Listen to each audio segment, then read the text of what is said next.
सोपान मुक्ताबाई एकनाथ नामदेव तुकाराम निवृत्ती ज्ञानदेव सोपान मुक्ताबाई एकनाथ नामदेव तुकाराम निवृत्ती नामदेव सोपान मुक्ताबाई एकनाथ नामदेव तुकाराम एकनाथ नामदेव तुकाराम एकनाथ नामदेव तुकाराम एकनाथ नामदेव तुकाराम एकनाथ नामदेव तुकाराम निवृत्ती ज्ञानदेव सोपान मुक्ताबाई एकनाथ नामदेव तुकाराम निवृत्ती नामदेव सोपान मुक्ताबाई एकनाथ नामदेव तुकाराम निवृत्ती ज्ञानदेव सोपान मुक्ताबाई एकनाथ नामदेव तुकाराम निवृत्ती नामदेव सोपान मुक्ताबाई एकनाथ नामदेव तुकाराम श्री गणेशाय नमः श्री कृष्णाय नमः श्री माताय नमः श्री सीतारामचंद्राय गुरुभ्यो नमः श्री सावसदा शिवाय नमः श्री अगमानिगमाय नमः कुंडलीकावते हरि विठ्ठल पार्वती पते हर हर महादेव शिवाकांत स्मरण जय जय राम जय जय रघुवीर समर्थ सभुराज महाराज की जय गोपाल कृष्ण भगवान की जय सब संतन की जय श्री मंगल मूर्ति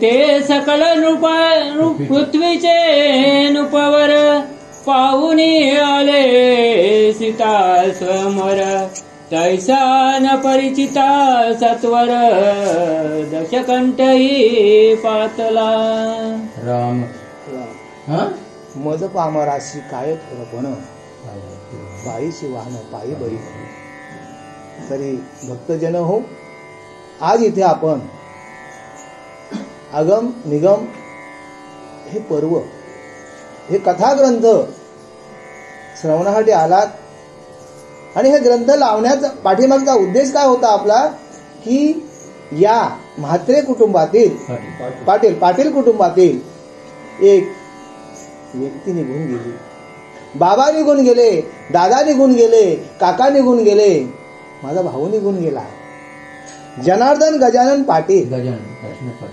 जनार्दन गजानन पाटील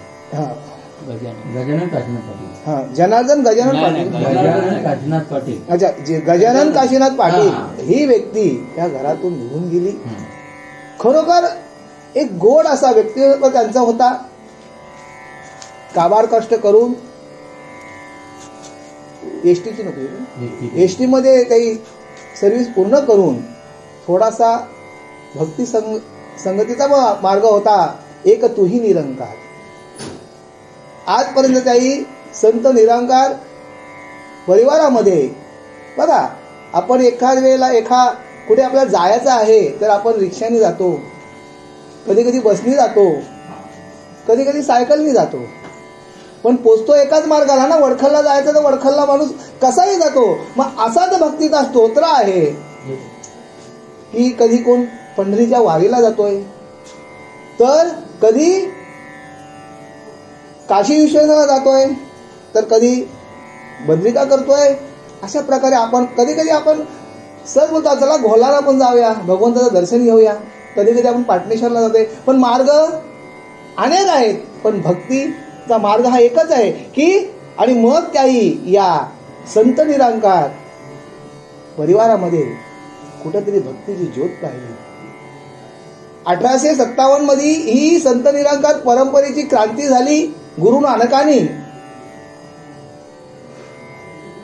या संस्थेची स्थापना केली आणि त्याच्यानंतर 1927 मध्ये अवतार सिंग यांच्या ताब्यात दिली, बुटा सिंग यांच्या ताब्यात दिली ही संस्था चालवायला. आणि त्याच्यानंतर पूर्ण भारतभर संत निरंकाराचा हा परंपरा झाली. बघा, कोणत्याही तुम्ही मंदिरात जा, कुठल्याही बघा, कधी हनुमंताच्या मंदिरात जा, शंकराच्या मंदिरात, आपला देव हा आपला एक काय असतं, तिथे स्तोत्र काय असतं, भक्तीचा स्तोत्र असतं. आज आपण आगम निगम ग्रंथ लावलाय. काय कारणे लावलाय की आज आपल्या परिवारातून दादा निघून गेले आणि त्यांच्या या जीवात्म्याला या भक्तीच्या योगाने शांती मिळावी आणि त्या योगे आपल्या गाठीस थोडासा पुण्य पदरात पडावं यासाठी आपण हे कथाकथन चालू केलं आहे. तरी जमलेल्या श्रोतेगण तुमच्या चरणावर मस्तक ठेवून गुरुवर्य लक्ष्मणदास बाबा बोरवे यांच्या चरणावर मस्तक ठेवून माय पित्याच्या चरणावर मस्तक ठेवून आपण कथारंभ करूया. तरी पण ज्या वेळेला कंसाने भगवंत श्रीकृष्णाला मारण्याचा कट स्थापन केला. बघा कंस कोण होता? भगवंताचा. आणि या मामाने काय केलं? या भाच्याला लहानाचं मोठं केलंय. आईचा छत्र डोक्यावरून मावलला. यांच्याविषयी थोडी माहिती झाली मला. आईचा छत्र यांच्या डोक्यावरून मावलल्यानंतर मामाने मोठं करावं आणि मामाने मोठं केलं तर मामाने आजोलीमध्ये राहून स्वतःच्या कष्टाने संसार उभा करावा, हा परिवार उभा करावा. एवढंच या व्यक्तीविषयी बोलेन आणि ग्रंथाला आपण सुरुवात करूया. आता इथे काय झालंय की येथे सकल पृथ्वीचे नुपवर. मागील अध्यायात आपण ऐकलंय की श्रीराम प्रभूंचे इथे आता स्वयंवर आहे आणि स्वयंवर आता इथे काय आहे? संपूर्ण पृथ्वीचे हे स्वयंवर पाहण्यासाठी, या भगवंताचा श्रीरामाचा स्वयंवर पाहण्यासाठी, सीता स्वयंवर पाहण्यासाठी सर्व महीवरले राजे आलेत, नृपती आलेत आणि सर्वांना काय केले? प्राचारण केले की सीता स्वयंवर आहे. आणि त्यासाठी तिथे कोण आलाय? दशकंठ म्हणजे कोण आलाय? रावण सुद्धा तिथे आलाय. रावणाला आमंत्रण नव्हतं पण रावण त्यावेळेला तिथे त्या स्वयंवराला आलेला आहे. जनके सर्वांशी गौरवून सांगितला शिवधनुजाचा पण तव रावण बोले गर्जनी कायास पण मज पुढे. आणि मग ज्या वेळेला सीता स्वयंवर रचला होता त्यावेळेला सीता स्वयंवराचा एक तिथे पण ठेवला होता. काय पण सांगितला की शिवधनुष्य कोण उचलील त्याला कोण शीत लावेल त्याला माझी सीता अर्पण केली जाईल. आणि त्यावेळेला हा रावण गर्वाने बोलतोय, काय पण लावलाय तुष्य तुम्ही हो? धनुष्य उचललं म्हणजे काय?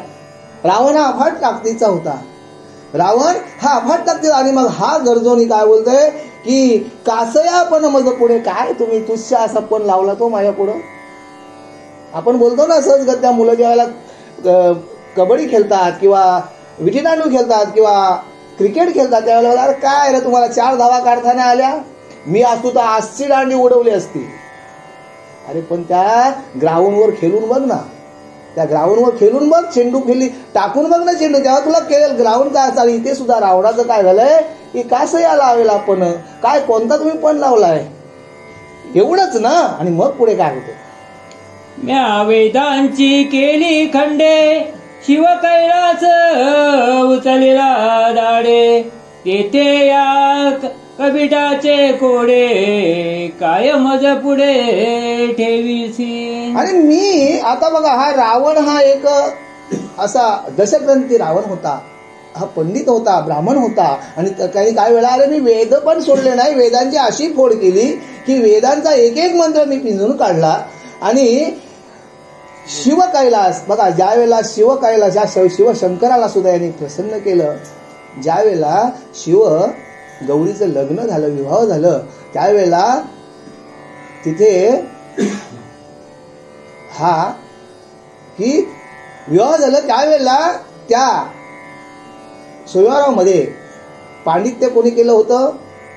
ब्राह्मणाने ऋषिकांनी केलं. पण ज्या वेळेला कुबेरानी याला सोन्याची लंका ही भगवंत श्री शंकर प्रभूंना आहेर म्हणून दिली होती कुबेराने. आणि ज्या वेळेला लंका आहेर दिली आणि त्यावेळेला त्या लंकेचं वास्तुशांती करण्यासाठी ब्राह्मण कोण होता? रावण होता. आणि रावण हा तिथे असल्यामुळं त्यांची ती एवढी विधियुक्त पूजा केली आणि शंकर भगवान त्याच्यावर प्रसन्न झाले आणि बोलले की पंडित ब्राह्मण श्रेष्ठा तुला काय हवंय ते माग. आणि त्यावेळेला रावणाने काय मागितलं? सगळं रावणाने काय म्हटलं, देवा तू आता एवढा बोलतोस ना मग तीच लंका मला देऊन टाक. आणि बघा हा साम सदाशिव एवढा भोला आहे आणि त्यावेळेला रावणाला लंका दिली. तीही लंका सुवर्ण खचित अशी सोन्याची कुबेराने देवाला आहेर म्हणून दिली होती आणि ती लंका रावणाने घेतली. आणि ज्यावेळेला कैलासावर त्यांनी जाऊन श्री पार्वती मातेची सुद्धा मागणी केली आणि ती सुद्धा तिला सुद्धा घेऊन आलं. पण आमचा लंबोदर गजानन गणपती तसं होऊन देईल का? त्यांनी रस्त्यातच अडवून पार्वती मातेला सोडून नेली. म्हणजे असा मी एवढं मी सर्वांना मी नाडलो, मी शंकराला सुद्धा सोडला नाही, भगवंत शंकराला सुद्धा मी सोडलं नाही, तर तुम्ही काय नुसतं धनुष्याचं पण लावलंय? असा इथे हा गरजून रावण इथे बोलत आहे. ऐसे बोलून या उठिला धनुष्य सानिध्य वेगे पातला, विसातानी उचलून त्याला उभे केले सायास. असं रावणाने वक्तव्य केल्यानंतर रावण उभा राहिलाय आणि रावणाने काय केलंय? 20 हाताने त्या धनुष्याला काय केलंय? उभं केलंय. जोर लावलाय त्यांनी, त्या धनुष्याला उभं केलंय आणि उभे केले आणि मग अनेक असा सायासाचा प्रयत्न केला आणि उभं केला. आणि मग पुढे काय झालं? जनकासे म्हणे मागुती, पाहे पाहे माझी ख्याती, इटुक्यात धडधड शब्द निश्चिती, धनुष्यास कोसळला. आणि मग त्यांनी बाहुबलाने 20 हाताने त्याने तो धनुष्य उभा केला आणि जनकाला बोलतोय, हे राजा, तुम्हाला आमंत्रण केलाच नाही ना, तुम्हाला निमंत्रण केलाच नाही ना, तू मला स्वयंवराला बोलवलाच नाही, माझी बघ खाती, मी उचलला धनुष्य असा उभा केलाय आणि तेवढ्यातच काय झालंय? धडधड असा आवाज आलाय आणि हा धनुष्याला घेऊन रावण खाली कोसळलेला आहे. खाली आपण वर धनुष्य पडून या टाकी, सॉस थोर काळजी जनकास उत्पन्न झाली ते दवा. आणि मग तेव्हा हा गर्वाने बोलतोय, मी आता हा धनुष्य उचलतोय आणि त्यावेळेला धनुष्य उचलल्यानंतर हा धनुष्य हा पडलाय धनुष्याला घेऊन. तो कशी परिस्थिती आहे की रावण खाली पडलाय आणि त्याच्या छातीवर धनुष्यवर पडलाय. आणि त्यावेळेला जनकाला चिंता सुटली की आता पुढं काय होईल, पुढं पण कसा, पुढे जो आता स्वयंवराचा जो पण आहे तो कसा सिद्धीच जाईल, अशी इथे जनकाला चिंता पडलेली आहे.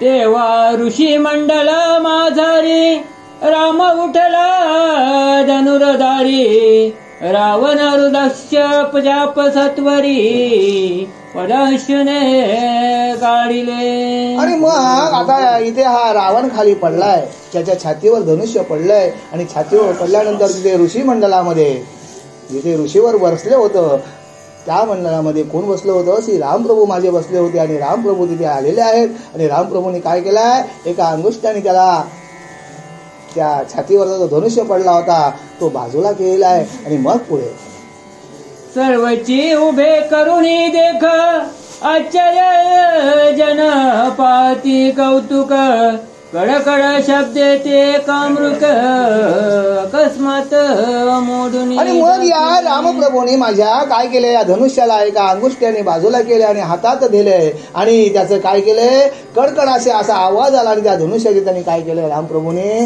तुकडे केलेले. आणि मग पुढे सकळासी आनंद ते वेळा, लाजाले सर्व नुपवाळा, मग जनके सुमनमाला, रामकंठी गातली. आणि मग आता इथे सर्व मोठ्या मोठे राजे आले होते, प्रत्येकाने तिथे प्रयत्न केला होता धनुष्य उचलायचा. आणि मग तिथे या एका छोट्या कोवळ्या मुलाने हा धनुष्य 14 वर्षाच्या मुलाने धनुष्य उचललाय आणि हे पाहून आणि त्या धनुष्याचे तुकडे केलेत हे पाहून सर्व राजांच्या माना काय झाल्या?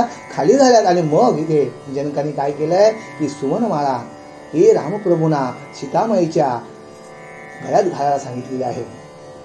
तैशाची उर्मिला दितिगी बहिणी, लक्ष्माधिक देऊनी, चारी कार्य संपदुनी, 16 केला पर. आणि अशाच प्रकारे सीतामाई आणि त्याच्यानंतर दुसऱ्या 3 कन्या अशा 4घींचा तिथे काय केलाय? विवाह केला. राम, लक्ष्मण आणि भरत आणि शत्रुघ्न यांना सुद्धा त्या 3 कन्या होत्या त्या दिलेल्या आहेत. आणि असा इथे विवाह कसा झालाय? संपन्न झालेला आहे. तेव्हा बोले दशानन, मी या सीतेस नेईन, असो भूमीस रघुनंदन अयोध्येस पातले. आणि मग त्यावेळेला या सभेमध्ये गर्जुन रावण काय बोलते, हे जनका, आज इथे माझा अपमान झालेला आहे. तुम्ही तर मला बोलवलं नाहीसच आणि तरी पण हे धनुष्य माझ्या छातीवर पडलं. आज माझा एवढ्या राजांसमोर एवढ्या लोकांसमोर अपमान झाला आहे, तरी पण मला तू कन्या दिलीच नाही. तू रामप्रभूंना कन्या दिली आणि तरी पण मी हिचा काय करीन, एक दिवशी तरी मी हिचा हरण करीन, असा तो त्या सभेमध्ये शब्द बोलून बोलत आहे. मग राज्याभिषेके समयी जाण कैकईच्या अग्रे करुण राम सीता लक्ष्मण तिघे निघाली वनवास. आणि मग इथे ग्रंथकर्त्याने आपल्याला स्टोरी जी गोष्ट आहे, जी कहाणी आहे रामप्रभूंची, ही थोडक्यात काही का ग्रंथ विस्तार पुढे मोठा आहे. आणि त्यामुळे इथे काय सांगितलंय की त्याच्यानंतर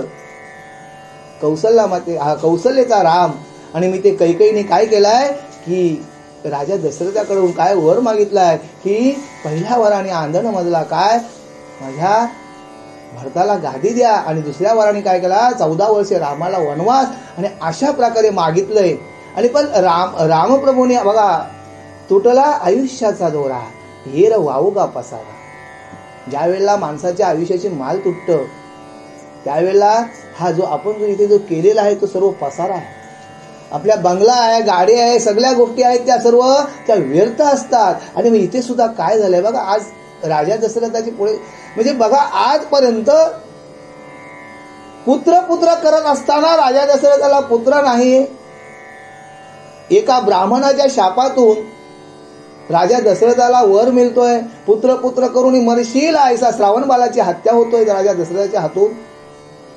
त्याच्यानंतर राजा दशरथाला आनंद होतोय की भले ब्राह्मण शाप का होईना तरी मला पुत्र होईल, पुत्र करून मरशील ऐसा हा शाप तरी भेटलाय. आणि त्यायोगे मला गुरुना भेटलाय आणि गुरुना वंदन करतोय, गुरुवर या.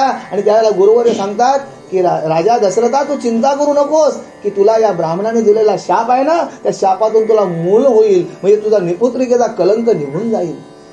पण त्यांचा जो शाप काय होता, पुत्र करून मरशील ऐसा. मग 4 पुत्र राजा दशरथाला 4 मुलं असताना सुद्धा अंतीच्या वेळेला राजा दशरथासमोर कोण होता का. म्हणून काय बोललं संत चोखावाला सांगता की तुटला आयुष्याचा दोरा येर वाऊगा पसारा टाकून जाती रांडा पोळे. बघा काय अभंगामध्ये स्पष्ट सांगलाय की ज्या वेळेला आपल्या आयुष्याची माल तुटतं त्यावेळेला आपल्या सांगाती कोणी येत नाही. आपली मुलं बालं लेकरं आपले सगळे सोयरी हे सुद्धा आपल्याबरोबर कोणी येत नाही. ज्या मायनी त्याच्याबरोबर लग्नाचं मी तुमच्यावर आयुष्यभर संसार करीन हे स्वप्न पाहिलं होतं, ती पत्नी सुद्धा 7 फेऱ्या मारलेल्या असतात, तिने सप्तपदी घेतलेल्या असतात, ती पत्नी सुद्धा उंबरड्यापर्यंत येते, आपल्या धनाला देव उंबरड्यापर्यंत. त्याच्यानंतर मुलगी ही वेशीपर्यंत येते. का मुलगी वेशीपर्यंत येते? वडिलांना घेऊन येते. त्याच्या समोर काय येते की त्या मुलीवर त्या वडिलांचा संस्कार झालेला असतात, त्या मुलीवर त्या वडिलांचा संस्कार झालेला असतात, म्हणून ती मुलगी पण ते वेशीपासून सुद्धा ती परत येते. आणि मग सगळे सोयरे हात बांधतात आणि आपल्याबरोबर स्मशानामध्ये घेऊन येतात. आणि मग सगळे सोयरे त्यावेळेला काय बोलतात, ज्यावेळेला प्रेतयात्रा दिसते की जेव्हा माणूस मरतं त्यावेळेला 5 तासाच्या वरती आपल्याला ते प्रेत घरात ठेवायचं नसतं. आणि मग त्यावेळेला ते काय लोक बोलतात, काढा याचा झाला भूमी भार. बघा म्हणजे सगळे सोयरे सुद्धा काय बोलतात की ज्या वेळेला माणूस जिवंत आहे, म्हणून मायबाप मला एकच सांगायचं आहे की तुम्ही जिवंतपणे जर आपले कर्म चांगले असतील, जर आपले कर्म चांगले असतील तर आपल्याला मागे माणूस आठवेल. बघा जन पळवर म्हणतील हाय मी जाता राहील काय. लोक किती बोलते, अरे दादा तो दादा गेला रे, ते चांगला होता, काल सकाळी माझ्याशी बोलला, हो रेल्वे फाटकावर माझ्याशी बोलला आणि तुम्ही काय सांगताय गेला म्हणून. म्हणजे जन पळवर म्हणत गेला. पण तुमचे जर गाठीला पुण्याचा जर या हरिकीर्तनाचा सत्संगाचा जर तुमचा जर ठेवा असेल तर तुमची आठवण युगे काढते. आज आपण रामप्रभूंची आठवण काढतोय ना, आज त्यांना आपण देवरूपाने मानतोय ना. का मानतोय की त्यांचे कर्म चांगले होते. म्हणून तरी इथे सांगतात की मग हे लोक काय बोलतात, काढा याचा झाला भूमिभार. आणि मग त्याच्यानंतर स्मशानभूमीवर नेल्यानंतर तिथे त्याला अग्नी दिल्यानंतर महावार झाली बोंब. आणि मग सुद्धा ही आपले सगळे सोयरी काय आहे, हात मागे बांधतात आणि पुन्हा पाठ मोरे होतात. मग मला सांगा, तुमच्या बरोबर आला का? नाही आला. की कोणीच नाही. की अरे प्राण्या, एकलाच जन्म यावे आणि एकलाच जावे, पण जाताना तुझं जर कार्य चांगलं असेल, तू जर लोकांशी चांगला वागला असेल, बघा, आणि सहजगत्या आपण सांगून जातो, जर ही आमची जागा आहे आणि जागा आहे आणि त्या जागेनंतर पावसाला आल्यानंतर मग त्या काय करायच्या, आपल्याकडे घाणेरी लावतो, वहीला घाणेरी लावतो. आणि मग घाणेरीची वही एक घाणेरी लावताना उभी नाही लावायची, आडवी लावायची. आणि मग तिने मुलं मारली की त्याला उभी करायची. झाली एक चंपाभर जागा वाढली ना. मग मला सांगा, ह्या ज्या घाणेरीच्या वहीने आपण जागा ही जागा आपण बरोबर नेणार का? आणि मग ती जागा वाढवल्यानंतर, ती जागा वाढवत गेल्यानंतर पुढे कालांतराने काय होते, भांडणात रूपांतर होते. अरे तुझी माझ्या जागेत तुझी वय आली, माझ्या जागेत तुझी वय आली. आणि मग ती एक वही बघा किती आपल्याला महाग पडते. आणि मग ती एक वही गेल्यानंतर मग ते भांडणं होतात. पंचायतमध्ये तंटामुक्तीमध्ये भांडण जाते. आणि तंटामुक्तीमध्ये काय सांगतात, ही माझी जागा मी सोडणार नाही, ही माझी जागा मी सोडणार नाही. आणि मग त्यावेळेला तंटामुक्ती न्याय निवडा होत नाही. त्याच्यानंतर माणूस पोलीस स्टेशनला जातोय. तिथे सुद्धा पोलीस स्टेशनला गेल्यानंतर आपल्याकडे गेल्यानंतर तिथे निवाडा लवकर होत नाही. मग त्याच्याबरोबर माणसं, अरे काय सांगू, आमच्या धमक्याला पोलीस स्टेशनला नेलाय, चला बरोबर. मग त्याच्यावर लाईन लागते माणसाची. त्याच्यावर लाईन लागल्यानंतर पूर्ण तुमचा तर दिवस गेला त्या भांडणातून. बघा, त्या भांडणातून आपला दिवस तर पूर्ण गेला. पण बाजूवाल्या चायवाल्याचा पण धंदा झाला, रिक्षावाल्याचा पण धंदा झाला की नाही. आपण पोलीस स्टेशनला गेल्यामुळं आणि पोलिसांचे पण, बरोबर की नाही. मग मला सांगा, ही तुम्हाला फक्त 3.5 हाताची जागा दिली. बघा, ते त्या जागेवर आपण तेवढीच आपल्याला जागा दिली. मग या कशासाठी हे माझा आपण जो करतो, हा संसाराचा वाजा कशासाठी करतोय? म्हणून काय सांगत आहे की जर तुमचे कर्म चांगले असतील तर जन पळभर म्हणतील हाय हाय मी जाता राहील कार्य काय. तर तू गेल्यानंतर तुझी अशी स्मृती ठेव की लोकांनी पाठीमागं बोललं पाहिजे, अरे दादा गेले पण दादा किती चांगले होते, मनाला ठसका लावून गेले. आणि मग इथे बघा, इथे रामप्रभूंना, श्रीरामप्रभू मर्यादा पुरुषोत्तम रामप्रभूंना इथे म्हटलं जातोय की मर्यादा पुरुषोत्तम म्हटलं जाते रामप्रभूंना. का म्हटलं जातंय की वडिलांची आज्ञा मान्य करणारा रामप्रभू. बोला. तेव्हा नगरी अकांत झाला, दशरथे तात्काळ प्राण सोडिला. हे वृत्त भरताला श्रुत झाले नंदीग्रामी. आणि मग इथे काय सांगतोय की रामप्रभूंना राजा दशरथाने सांगावं, बाळ तू 14 वर्ष वनवासाला जा. बघा किती आज्ञाधारकपणा होता त्या मुलांमध्ये. वडिलांनी सांगावं की वनवासाला जा आणि त्यावेळेला रामप्रभूंनी ती आज्ञा शिरसामान्य मान्य करावी. मग मला सांगा, ज्या वेळेला रामप्रभू वनवासाला गेले त्यावेळेला त्यांना उपाधी कोणती भेटली? मर्यादा पुरुषोत्तम उपाधी भेटली. पण रामप्रभूंनी घर सोडलं म्हणून त्यांना मर्यादा पुरुषोत्तम उपाधी भेटली. मग माय माऊलीनं मला एकच सांगायचं आहे, या कथेच्या माध्यमातून एक संदेश द्यायचा आहे की आपला मुलगा शिकल्यानंतर जर त्याला जॉब जर दिल्लीला आला तर ती आई काय बोलते माहितीये त्या मुलाला, बाला तू दिल्लीला गेला व तुला चपाती जेवण कोण दिलं रे? म्हणजे त्या मुलगा पुढे जातोय, त्या मुलाच्या आपण पाय मागे घेतोय. त्यावेळेला त्याला भाकरीची, अरे पण तू भाकरी नाही. आता मुंबईला जी लोक जगतात ती वडापाव खाऊन पण दिवस काढतात. पण ही माय माऊली काय त्या मुलाला बोलते, अरे बाळा तुला तिथं जेवण नाही भेटणार रे, मग तू तेवढा दिल्लीला जाऊन काय करशील? मला एकच सांगायचं आहे कथेच्या माध्यमातून की त्या माय माऊलीने सुद्धा माय जिजाई जर का राहिलं पाहिजे. अरे त्या मेल्या उदय भानूने स्त्रिया नेऊन कोंडल्यात गडावर, त्यांना तू वाचव, नाहीतर मी तुझ्याशी बोलणार नाही अशी पडखल बोलणारी माझी जिजाई होती. आणि त्यावेळेला मुलाचं लग्न अर्धवट टाकून तानाजी मालसुरे बोलताय, आधी लगीन कोंडाण्याचं मग लग्न रायबाचं. बघा काय पडखळपणा होता. मग माझा मुलगा दिल्लीला जातोय तर त्याला फक्त जेवण, अरे तिथे काय खाईल ना तो? आणि त्या मुलाला मायबाने काय सांगलाय, बाळा तुला जॉब भेटते तू जा, तुझ्या आयुष्याचा प्रश्न आहे. बरोबर की नाही, सांगायला पाहिजे की नाही. म्हणजे रामप्रभू वडिलांचं ऐकून वनवासाला गेले तर त्यांना कोणती उपाधी भेटली मला सांगा. जर एवढी मोठी उपाधी भेटते, आपला मुलगा जर बाहेर तर नक्कीच साहेब होऊन येईल की नाही. मग साहेब होऊन येईल त्यावेळेला त्या मुलाचं इथे गावात स्वागत होईल की नाही. अरे बाबा आमचा मुलगा मोठा इन्स्पेक्टर झालाय, मोठा कलेक्टर झालाय, पण तो बाहेर गेल्याशिवाय होणार नाही, गावात होणार नाही. आणि तसंच आता इथे रामप्रभूंनी काय केलंय, या मायपित्याची आज्ञा घेतली आणि मग त्यांनी आता इथे वनवासाला जायचा मार्ग पत्करला. तो येऊन अयोध्येस शोक करी बहुस, रागे भरून कैकईस रामदर्शन पातला.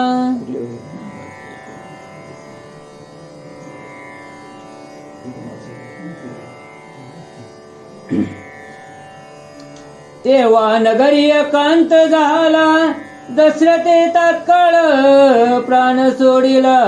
हे वृत्त भरताला श्रुत झाले नंदीग्रामी. आणि मग आईने सांगावं मुलाला, बाळा की तुम्ही वनवासाला जा, वडिलांनी आज्ञा करावी. आणि रामप्रभू वनवासाला जातात. आणि रामप्रभू वनवासाला जातात हे ऐकल्यानंतर राजा दशरथाने प्राण सोडावा. पुत्र बघा, तो शाप आला की नाही ब्राह्मणांचा इथे राजा दशरथाला, की श्रावण बालाच्या आई वडिलांनी जो दिलेला शाप होता, शंतूनी ब्राह्मणाने जो शाप दिला होता की पुत्र पुत्र करून मरशील आयसा. आणि या वेळेला सुद्धा दशरथाची अवस्था काय झाली की रामप्रभू वनवासाला गेलेत आणि त्यांच्या शोकाने राजा दशरथाने प्राण सोडलाय. आणि राजा दशरथाने प्राण सोडल्यानंतर तो येऊन अयोध्येस शोक करी बहुस, रागे भरून कैकईस रामदर्शन पातला. आणि मग ज्या वेळेला रामप्रभू वनवासाच्या मार्गाला निघाले त्यावेळेला भरत हा त्यांचा भाऊ हा कुठे होता, आजोलीत होता. त्याला काहीच वृत्तांत माहीत नव्हता. आणि काही वृत्तांत माहीत नसल्यामुळं कैकेयीने काय साधलं की पहिल्या वराने आनन मजला, भरताशी काय द्या, गादी द्या. आणि दुसऱ्या वराने काय करा की रामाला 14 वर्षे वनवासाला द्या. आणि अशा करताना इथे काय झालंय, रामप्रभू वनवासाला गेलेत आणि त्याच्यानंतर इथे राजा दशरथाने प्राण सोडलाय. आणि प्राण सोडल्यानंतर ही वार्ता आता इथे वडिलांचा अंत्यसंस्कार करण्यासाठी कोणीतरी पाहिजे. आणि मग गुरुनी सांगावं की भरताला आजोलून बोलवून घ्या. आणि भरताला आजोलून बोलवून आणल्यानंतर भरत इथे आलाय नगरात. भरत नगरात आल्यानंतर याला कोणीच काही सांगत नाही, बोलत नाही, याच्याशी कोण बोलत नाही. बोले असा वृत्तांत काय, सर्व लोक शांत काय. आणि त्यावेळेला पूर्वी कशी होती पद्धत होती की जे ज्या घरातल्या ज्या मोठ्या व्यक्ती जर गेल्या तर त्यांच्याकडे एक मंदिर असायचा आणि त्याच्यामध्ये त्यांचे फोटो असायचे. आणि मग त्या घरात येताना त्या मंदिरात भरत गेलाय. आणि मंदिरात गेल्यानंतर त्यांनी दर्शन सर्व त्यांच्या आजोबाचं दर्शन घेतला. आणि त्याच्याच बाजूला त्याला काय दिसलंय, राजा दशरथाचा फोटो दिसला. आणि त्यावेळेस त्यांनी प्रश्न केला की तातांचा फोटो इथे कसा लागला. आणि एवढी मोठी घटना झाली, मला तुम्ही अजूनपर्यंत सांगत नाही. आणि मग हे कळल्यानंतर त्याच्यानंतर सगळं वृत्तांत श्रुत झाल्यानंतर त्याला समजलं की माझ्या आईने म्हणजे बघा रामावर कैकेयीचा एवढा नितांत प्रेम होता की रामाला क्षणभर सुद्धा ती कौशल्याचा राम होता खरा, पण तो सर्व लाड कोड हे कैकेयी माता त्याला पुरवत होती. आणि या कैकेयीने मात्याने रामाला वनवासाला पाठवावं हे या भरताला सुद्धा अचंब वाटला. आणि भरत येऊन काय केलंय, त्या आईची खबर घेतली. तू आई असं काय केलंस. तिथे बराच संवाद आहे. आज ओवी ग्रंथामध्ये आपल्या थोडक्यात दिलेला आहे, तरी पण त्या ओवीवर बोलतोय की आई तू असं का केलंस, कशासाठी केलंस. की राम माझा जीवाचा प्राण होता, प्राण. की राम आहे तर मी जिवंत आहे आणि हे तुम्ही आघाडीत कार्य का केलंस, असा इथे भरत आईला बोलत आहे.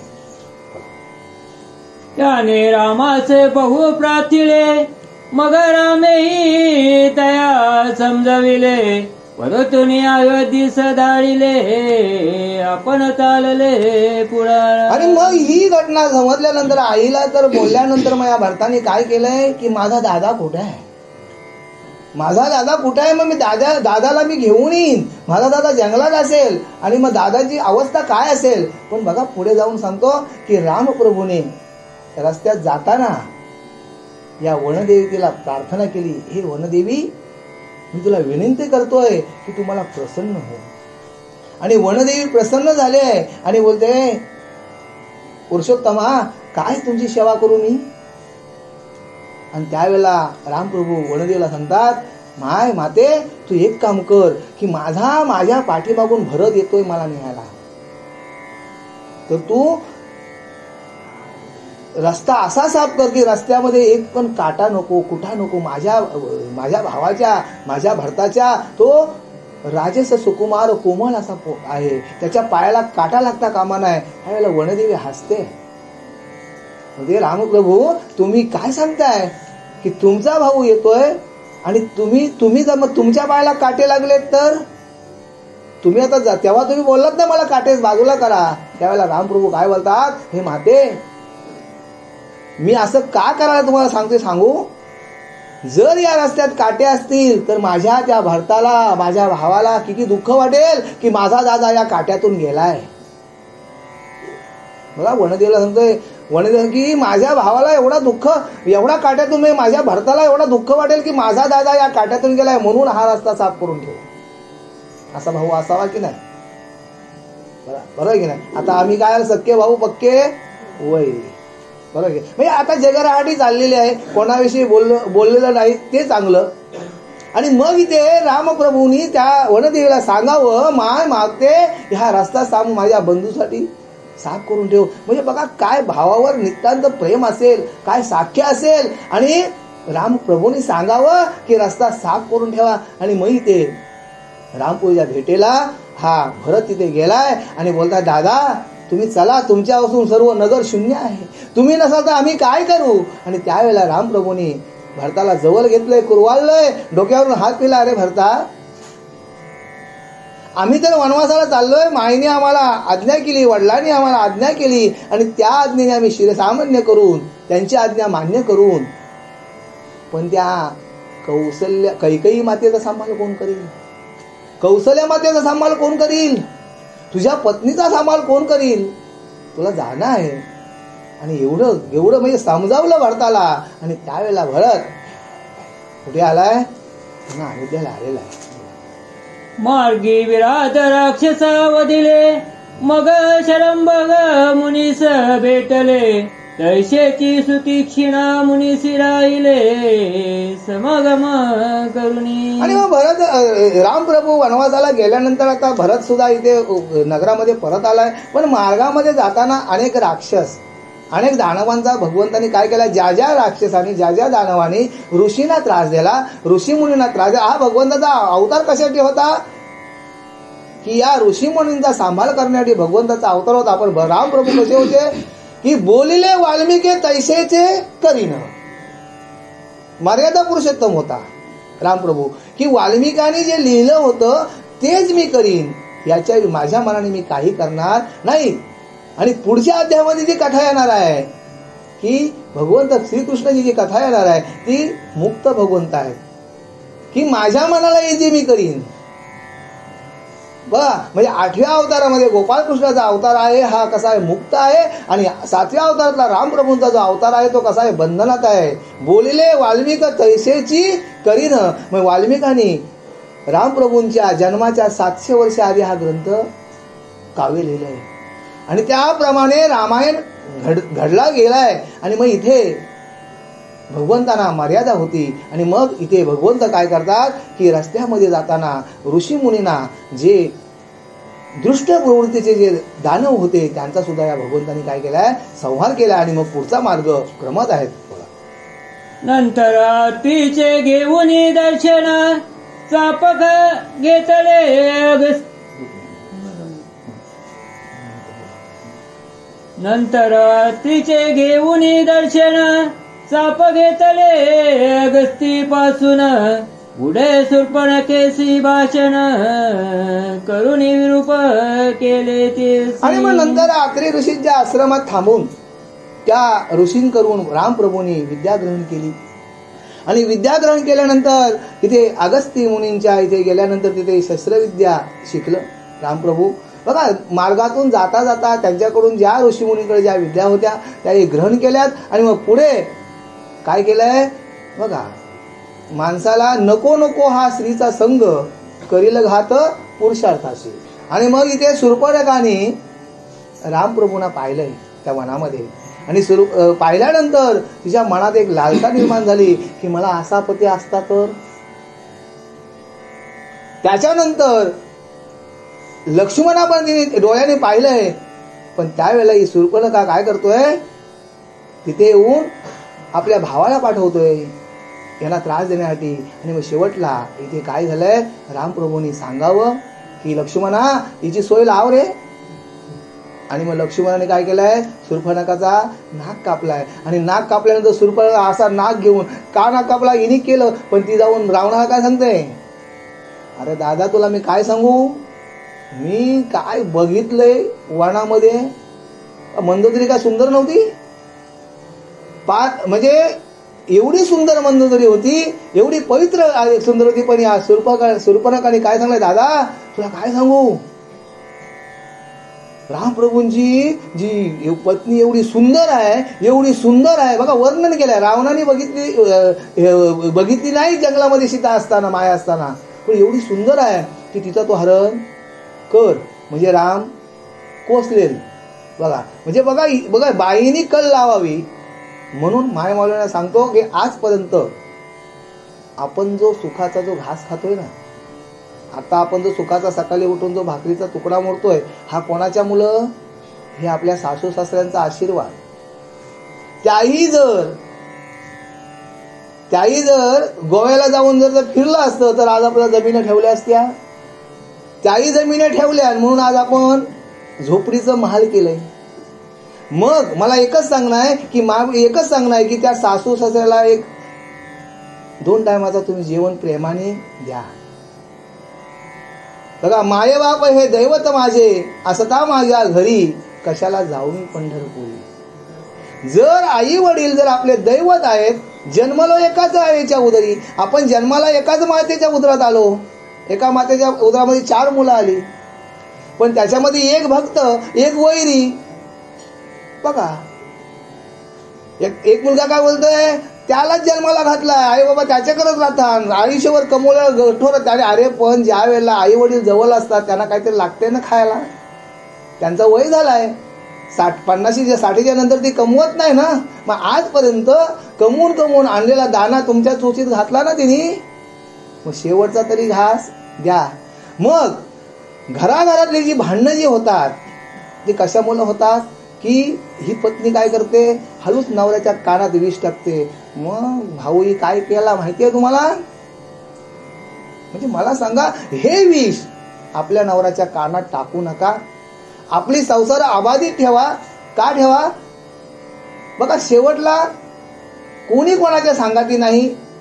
हे बघा, किती जरी तुम्ही भाऊ मानलात, किती जरी काका मानलात, तरी पण हा शेवटच्या क्षणाला आपला परिवार, हा दुःखाच्या प्रसंगाला आपला परिवारच आपल्यासाठी उपयोगी येतो.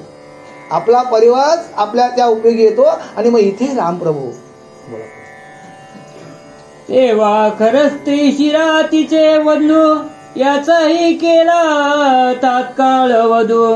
मग पंचवटीत प्रसिद्ध वास केला श्रीरामे. आणि मग अशा प्रकारे इथे रामप्रभूचा इथे आता पंचवटीला येऊन राहायला वास केलाय. पण त्याच्यानंतर शूर्पणखाने सांगावं की दादा, की अशी सुंदर अशी स्त्री राजा दशरथाचा मुलगा राम या वनामध्ये घेऊन आलाय. आणि ते कानात भर का कानात, त्याच्या भावाने माझा काय केलाय, नाक कापलाय.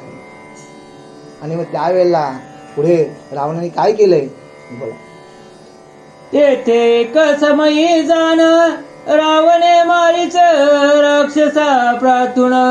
कनक वेश धरवून सीते लागी मोहिले. आणि मग ते सीतेला रावण बोलतोय, तुझं नाक तुला त्या रामप्रभूच्या भावाने तुला जखमी केलंय, मी त्यांचा सूड घेईन. आणि मग त्यांनी काय केलंय, एक मायावी राक्षस मारीचाला बोलवलंय आणि सांगितलं, मारीचा की जा, आता आपण काय करूया, सीतेचं हरण करूया. आणि मग त्या मायावी राक्षसाने काय केलंय, एका मृगाचं रूप दिलंय. आणि त्या मृगाचं कात्र कसं आहे, सोन्याचं कात्र आहे. आणि तो जिथे पंचवडीला सीतामाय झोपडीच्या दरवाज्यात बसली होती आणि तिथून हा कांचन मृग चाललेला आहे. आणि त्यावेळेला बघा, या त्रैलोक्याचा धनी संती केला ऋणी, हा त्रैलोक्याचा जो धनी आहे. आणि ती सीतामाई कोण होती, लक्ष्मी माताच होती ना. मग तिला सुद्धा लोभ व्हावा. पण या मृत्यूलोकाचा जो महिमा आहे, त्या मृत्यूलोकाचा जो महिमा आहे की या अंगी लागे वायू धरती, म्हणजे ज्या वेळेला अंगाला या वायू आणि धरती लागली त्यावेळेला माणसाला मोह उत्पन्न होतो. माणसाला मोह उत्पन्न, आणि सीतामाईला सुद्धा मोह उत्पन्न व्हावा. आणि सीतामाई बोलते, प्रभू की मला त्या कांचन मृगाची चोली घालाशी वाटतोय. झोपडीच्या समोरून हा मृग चाललाय आणि सीतामाईला मोह उत्पन्न झालाय आणि बोलते मला या कांचन मृगाची चोली घालायची वाटते. आणि नंतर पुढे मने प्राणनाथ मदसी कनक मृग द्यावा चोळीसी, मग राम उठोनी वेगेसी मृगवदाट चालिले. आणि मग हे सीतामाईचा शब्द ऐकल्यानंतर रामप्रभूंनी काय केलंय, धनुष्यबाण उचललाय आणि त्या मृग ज्या रस्त्याने चाललाय त्याच्या मागे मृगाची हत्या करण्यासाठी रामप्रभू त्या मृगाच्या मागे निघालेले आहेत. तव तो कपटी मृग साचार चालवणे रामसी नेई दूर, सर्वची लक्ष्मणा धाव सत्वर, ऐसी कपटे हाक मारी. आणि मग हा मृग पळतोय, त्याच्या पाठीमाग श्रीरामप्रभू जातात. हा कपटी हा मृग काय करतोय, पुढे पुढे असा करता करता श्रीरामप्रभूने त्यांनी काय केलंय, आणि बऱ्याच अंतरावर त्यांनी दूर नेलंय. आणि बरेच अंतर दूर नेल्यानंतर हा मृग काय करतोय, रामप्रभूने त्याला काय केलंय, बाण मारलाय. आणि बाण मारल्यानंतर हा कपटी मृग काय होते, हे लक्ष्मणा धाव, लक्ष्मणा धाव अशी आरोली कोणाच्या आवाजाने आरोली मारली, ही रामप्रभूंच्या आवाजाने आरोली मारली. आणि मग ती आरोली बोला, ती हाक सीतेने ऐकता काळजी उपजली तिच्या चित्ता, लक्ष्मणासी मने तत्वता पतीस संकट दिसासे. आणि ती हाक या माय सीतेने ऐकले आणि ऐकल्यानंतर ती घाबरी झाली आहे. भाऊ बंधू, स्वामीची हाक ऐकू आली. स्वामी काहीतरी संकटात आहेत, त्यांना संकट. आता मला सांगा, हा शेषाचा अवतार लक्ष्मण, हा भगवंत परमात्मा, यांना संकट येईल का? आणि त्यावेळेला लक्ष्मण बोलते, वहिनी तुम्ही कशाला घाबरताय, दादांना काही होणार नाही. आणि मग पुढे सीतामाई काय बोलते, यास्तव जाऊन या सत्वरी पती लागी साय करी, तव तो मने माते अवधारी, रामासी संकट सेना. परी सीता घाबरुनी बहुत, वाग्यबाणे लक्ष्मी हृदय वेदित, मने माझा विलास निश्चित, मनासी इच्छित भाऊजी. आणि मग इथे सीता माई काय बोलते, आता लक्ष्मण सांगता सीतामाईला की वहिनी तुम्ही चिंता करू नका, की माझ्या दादांना काही होणार नाही. आणि त्यावेळेला सीता घाबरून कळते, अरे भाऊजी तुम्ही काय म्हणताय, आता तर मी आवाज त्या माझ्या प्रभूंचा ऐकलाय, मग तुमच्या मनात काय आहे. बघा सीता काय बोलते की तुमच्या मनात काय, की तुमच्या मनात काय वाईट विचार आलाय का, असं अद्वा ही माय माऊली काय बोलते, लक्ष्मणाला बोलते. आणि लक्ष्मण सांगतोय, वहिनी तुम्ही चिंता करू नका, दादांना काही होणार नाही. आणि मग ही बोलते की तुमची माझ्याकडे काय तुमचं लक्ष आहे काय, असं शब्द बोलल्यानंतर बोला, ऐकुनी ऐशी दुष्टवाणी लक्ष्मणा बोटे घाली कानी, म्हणे या दुष्शब्दे ओ वहिनी शर्मास बंद पावला. आणि मग असं हे शब्द ऐकल्यानंतर यांनी काय केलंय, लक्ष्मणाने काय केलंय, आपल्या कानावर हात ठेवलेत. वहिनी तुम्ही असं वाईट शब्द बोलू नका, आजपर्यंत तुम्हाला मायच्या जागी मी मानले, तुमची सेवा घडावी म्हणून मी आज हे राज्य सोडून आलोय. वनवास एकट्याला रामप्रभूंनाच झाला होता, लक्ष्मण झाला नव्हता. पण या भगवंताचं विधिनिकेत होतं की लक्ष्मणाच्या हातून पुढे इंद्रजिताचा वध व्हायचा होता. आणि इंद्रजिताचा वध कसा व्हायचा होता की 14 वर्ष जो उपवास करील, 14 वर्ष उपवास करून 14 वर्ष न झोपणारा, कधी जमिनीला अंग लावणार नाही, अशा माणसाच्या हातून वध होणार होता. आणि म्हणून हे कारण होतं. आणि रावण मरावा, रामायण काय सांगते, रावण मरावा म्हणून सीता नेण्याचा हा इथे योग होता.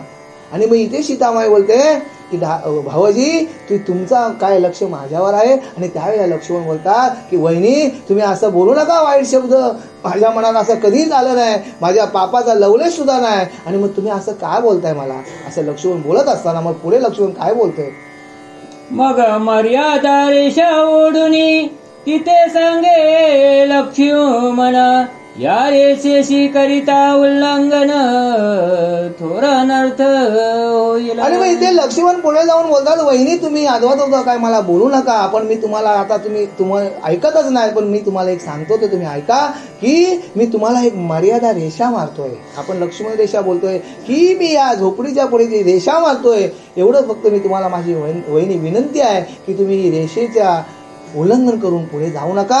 जर तुम्ही पुढे जाल तर दुःख पावाल, असं लक्ष्मण इथे सांगत आहे. ऐसे सांगोनी आपण त्वरित निघे राम शोधा निश्चित, तो जोगे वेशे रावण औचित सीते जवली पातळ. आणि मग इथे आता या वहिनीचा शब्द असा ऐकल्यानंतर लक्ष्मण रेषा मारलेली आहे. आणि मग इथे लक्ष्मण रामप्रभूंच्या शोधासाठी पुढे गेलेत. आणि मग इकडे काय झालंय की जोगी वेशाने कोण आलाय, इथे रावण आलाय. एका साधूच्या वेशाने रावण इथे आला. आणि मग रावणाने काय केलंय, लक म्हणता द्वारपासी पातली भिक्षा घालावयाची, रावणे उचलणी वेगेसी पळत झाला. आणि मग इथे रावण आलाय साधू वेशाने आणि पर्णकुटीच्या समोर उभा राहिला. आणि आलं ग माई भिक्षा लाव अशी आरोली ठोकले. आणि आरोली ठोकल्यानंतर सीतामाईने बघा, दाराशी जर याचक आला, आपल्या जर दाराशी याचक आला, भिकारी आला, तर त्याला माय माऊलीने त्याला दान जर द्यायचं नसेल तर त्याला देऊ नका. तो का तुमच्या घरात येऊन घेणार नाही. पण आम्ही काय म्हणतो, काय रे तू असला हट्टा खट्टा आणि भीक मागतोस. मला सांगा, भीक मागणं सुद्धा ही हिंमत लागतं त्याला. सर्वांनाच भीक मागता येत नाही. पण याच्यामध्ये एकच मी सांगन की आपला जो रायगड जिल्हा जो आहे या बाबतीत खरोखर परिपूर्ण आहे की आपल्याकडचा एखादं ज्याच्यावर खरोखर भगवंतांनी प्रसंग आणला असेल तो 100तून 1 माणूस भीक मागतोय. पण मुंबईला जेव्हा आम्ही जीवन जगलो तेव्हा सर्रास जर बघितलं तर जे परप्रांतीय लोक आले ते 80% भीक मागतात आणि 20% लोक नोकरी करतात मुंबईमध्ये. मग त्या मायमौलीने एकच सांगणं आहे की दाराशी आलेला जो अतिथी आहे त्याला तुम्हाला देता आलं नाही तरी चालेल, पण त्याला तुम्ही अद्वैत बोलू नका. त्याला बाबा रे मला माफ कर, माझ्याकडे तुला द्यायला नाहीये तरी चालेल. का त्या भिकारीच्या योगा वेशाने आपल्या काळाचे भगवंत सुद्धा आलेला असेल, एक महान योगी सुद्धा आलेला असेल, किंवा संत सुद्धा आलेला असेल, किंवा एखादा भुरटा सुद्धा आलेला असेल. मग भुरटा आलेला असेल त्याला नाही बोलत तर तो निघून जाईल ना. लक्षात आला. आणि मग इथे रावण सुद्धा अल्लकमाई भिक्षा वाट असं बोलल्यानंतर सीतामाईने त्याला भिक्षा वाढायला पुढे गेलेले आहे. आणि गेल्यानंतर यांनी काय केलंय, रावणाने त्या सीतामाईला उचलून काय केलंय, त्यांनी घेऊन जायला निघालाय. आणि घेऊन कुठे गेलाय, तो विमानात तिला बसवलेले. आणि मग पुढे देवा जटायू प्रतिबंध करिता तयाची मारी मंत, इकडे रामे करुणी मारीच वध श्रमा लागे पातला. आणि मग इथे आता रावणाने या सीतामाईला हाताला धरून विमानात बसवलेले आणि सीतामाई हाताला सोडते, सोड दृष्टा. आणि त्यावेळेला कोण तुम्ही, आता तुम्ही तर संन्यासी दिसताय. आणि मग संन्याशाने रावणाने आपला रूप प्रगट केलाय. आणि मग तो खतखत जोराने हसत आहे. आणि त्यावेळेला या आकाश मार्गाने उडत जात असताना एक पक्षी जातीचा जटायू पक्षाने पाहिलं तर पाहतो तर हा एक साधू आहे. आणि साधू या स्त्रीचा हात धरतोय.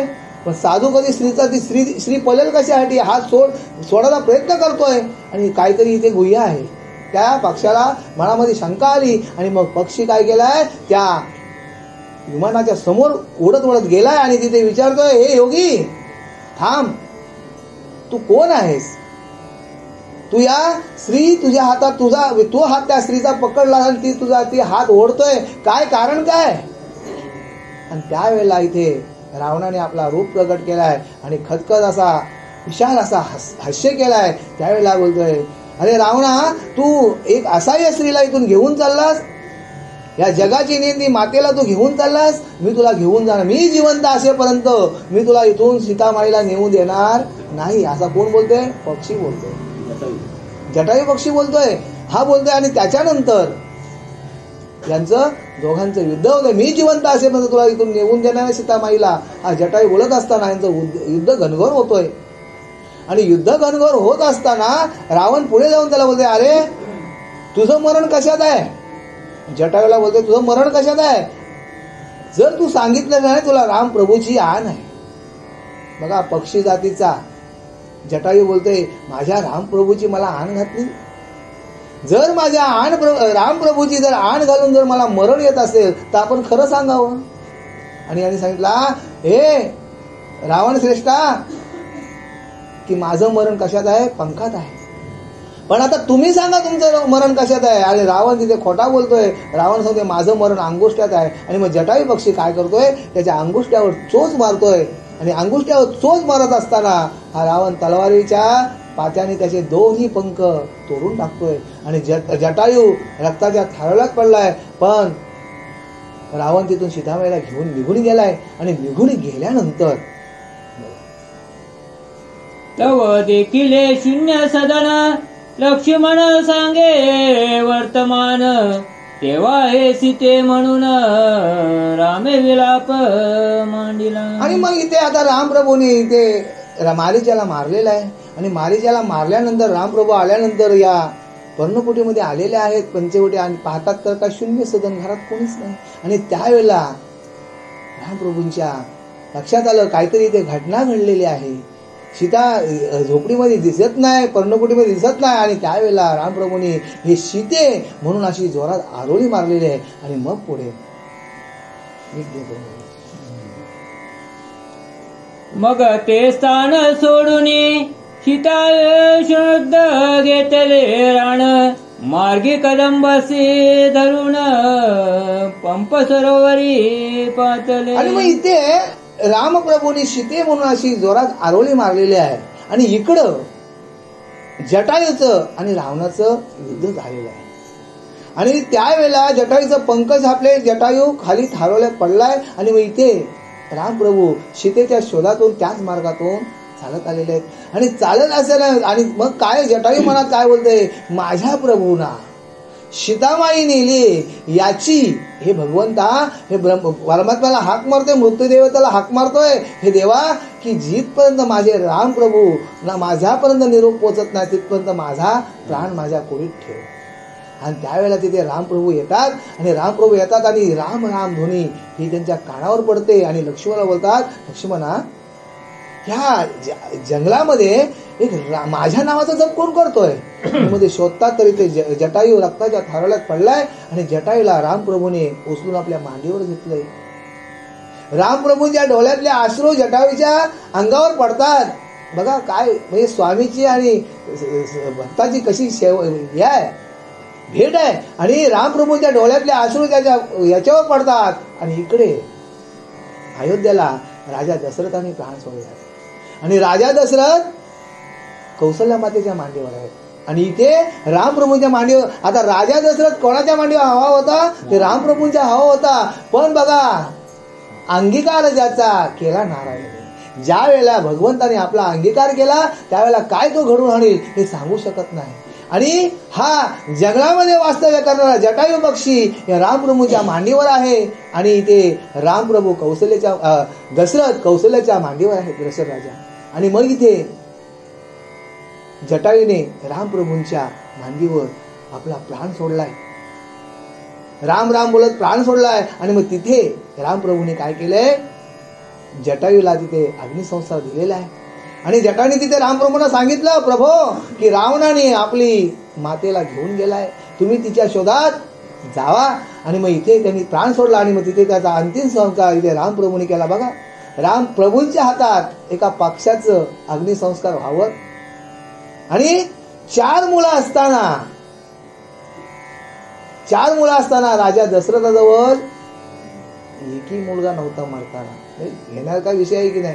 म्हणजे अशी कथाकथन असं आहे. आणि मग पुढे तेथे शबरीने अवघवासी भक्तीने अर्पिले बद्री फळासी, ही ग्रहण करुणी तिसी उद्धरिले श्रीरामे. आणि मग हा भगवंत श्री रामप्रभूंचा जो 7वा अवतार जो होता, जो कशासाठी होता की जगाच्या उद्धारासाठी होता. आणि मग इथे बघा, इथे आता एक ओवी आली की शबरी, बघा, एक लहान आदिवासी समाजामध्ये जन्माला आलेली मुलगी आणि एक लहान मुलगी. त्यावेळेला मुलींची लग्न लहानपणा करत होतं. आणि लग्न करत असताना तिच्या वडिलांनी तिचा स्वयंवर मांडलाय.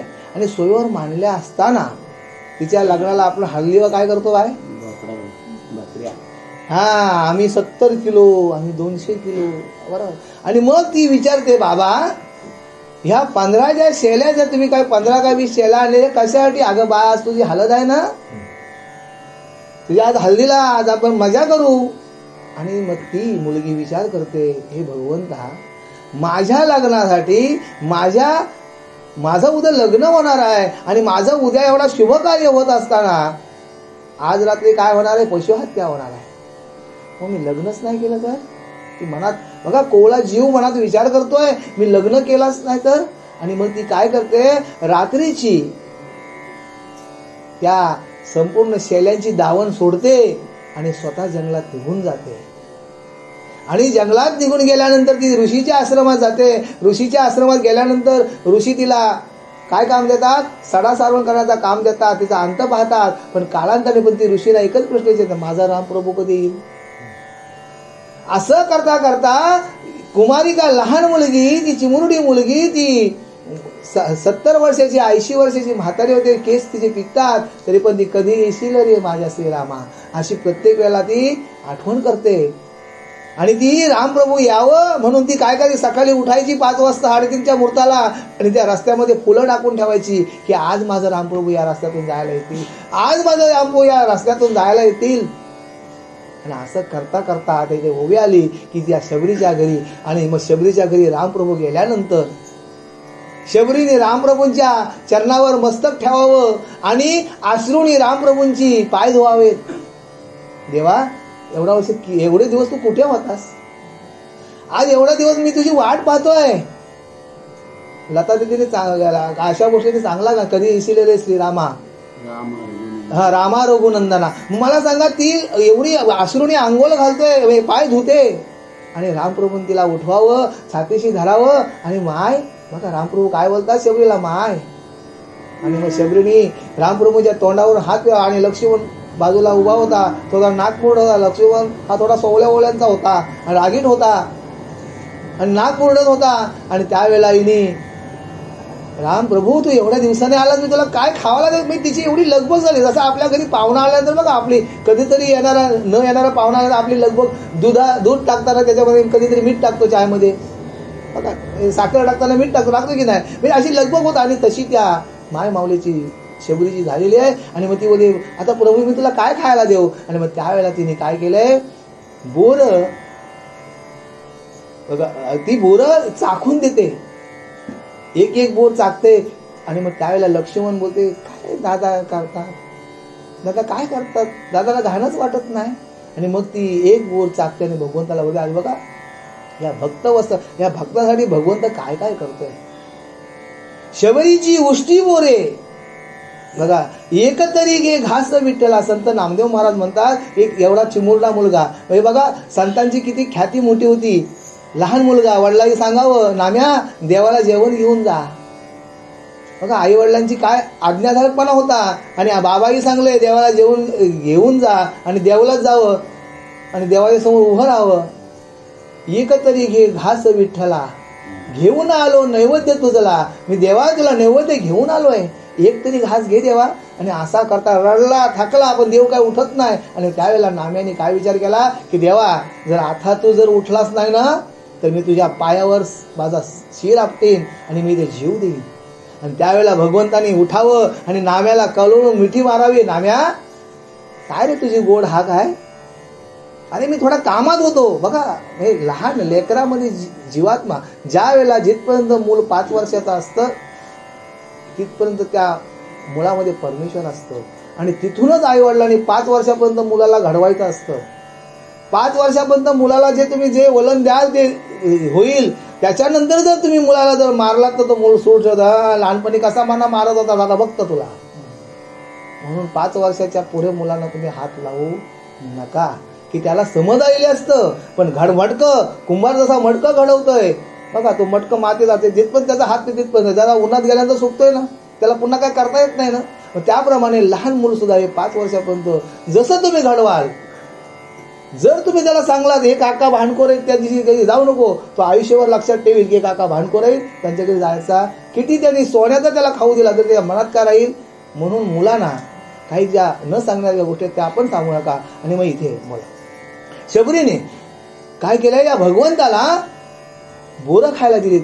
म्हणजे उष्टी बोरं. म्हणजे बघा, भक्ताची या काळजासाठी, की भक्तासाठी देव काय करतोय, की सगळ्यांचा सर्व या भक्त या भगवंत पुढे चाललेत, उद्धार करतच चाललेत. बघा, प्रसंग कोणता आहे, पत्नी गेलेली आहे, पण उद्धार कोणाचा, संतांचा करत चाललेले आहेत. आणि मग पुढे सीतारणाचे वर्तमान जटायुने रामासी सांगून, प्राण सोडिता मुक्ती देऊन त्याची क्रियाही संपादिनी.